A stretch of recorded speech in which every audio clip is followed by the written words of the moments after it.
watch this lesson, click on the link that's right below this video, and that will take you over to practicetheguitar.com. And there you can practice this pentatonic exercise at 15 different tempos with full notation, tablature, and backing tracks, all designed to help you to improve your playing. Go check it out. For this video, I wanted to put a lesson together that covers how to target the root notes that fall in each minor pentatonic pattern. If you're not familiar with all 5 patterns of the minor pentatonic scale, that would be the first thing that you're going to want to do. The first pattern of the minor pentatonic scale is this common shape that we all know and love, which is 1 4 1 3 1 3 1 3 1 4 1 4. And then for the next pattern, which is what I call pattern 3, just because it starts on the minor third of the key, it looks like this. It's 2 4 1 4 1 4 1 3 2 4 2 4. Pattern 4 looks like this because it starts on the 4th degree. I label it as number 4. Number 5. And number 7. So if you don't know all 5 of those patterns, we have separate exercises for each one of those shapes that you can practice going up and down the neck at all the different tempos. But assuming that you have all those shapes down, in the key of C minor, what we would do is start with pattern 5 from the 3rd fret.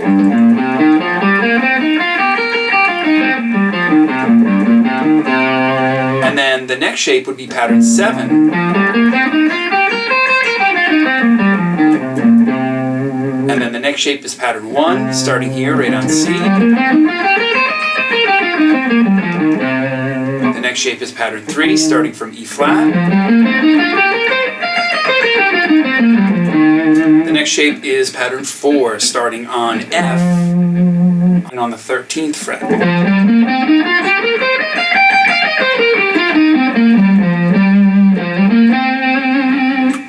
So that would be all 5 patterns in the key of C.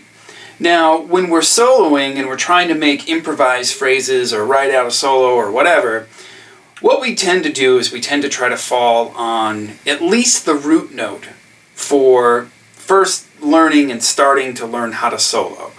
And what is really helpful is knowing where those root notes are within each scale pattern. Because when we first start soloing, somebody shows us this shape, then we start to use phrases based around that pattern.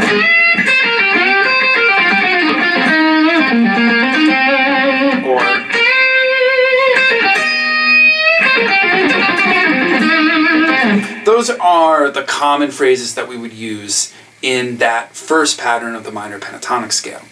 And your ear tends to kind of take you to where your hands need to be, especially in that pattern. It's one of the most comfortable patterns to solo in. But how do we do the same thing with the other shapes? Because those are the ones that aren't as comfortable to make phrases in. Well, it's little exercises like this, where if we take pattern 5,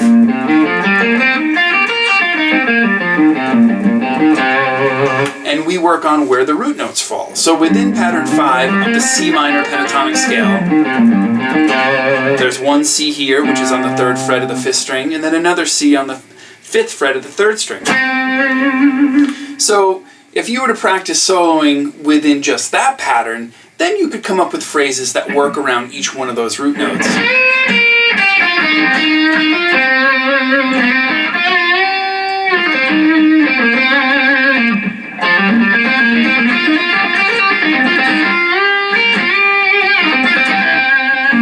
So there's that right there. And then you can even bend this note up to the root here.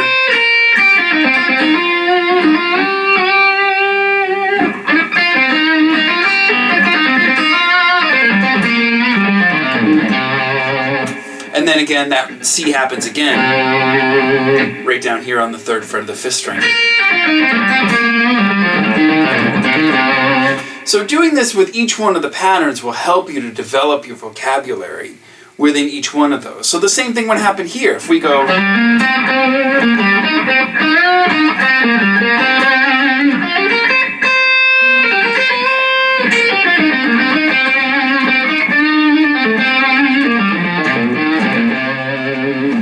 So that's the idea to this exercise, is we're going through each one of these shapes and focusing on where the root notes fall and how to practice them, and give you some basic patterns and shapes that you can practice around each one of the root notes. So the exercise is designed to literally start down here on the 3rd fret, and it gives you some basic patterns for each root note. So for example, like here, and then it jumps right over to the 3rd fret on the 3rd string, and then it just goes through each shape from there. So if you're looking for ways to improve your improvisation and master each particular pentatonic pattern, especially all in one key so you can use the whole neck to solo, this is an awesome, awesome way to do so. So you can click the link that's right below this video here. That will take you over to the website. There you can sign up, and then there you can practice this exercise at 15 different tempos. There's full backing tracks, so you could practice soloing around each one of these ideas on your own and make up your own ideas. And then of course there's 15 videos that go through the entire exercise all in time for you to practice along with and help you to improve your technique. Now, one of the other big techniques that we're using here in this exercise is hammer-ons and pull-offs. So if you're not familiar with hammer-ons and pull-offs, what's happening here is we're just picking the first note on each string. So if you have 2 notes on the same string, I'm picking the first note and then attacking the next note with my left hand. I mean, hell, learning those 5 pentatonic patterns, if you don't know them, that's an awesome exercise right there.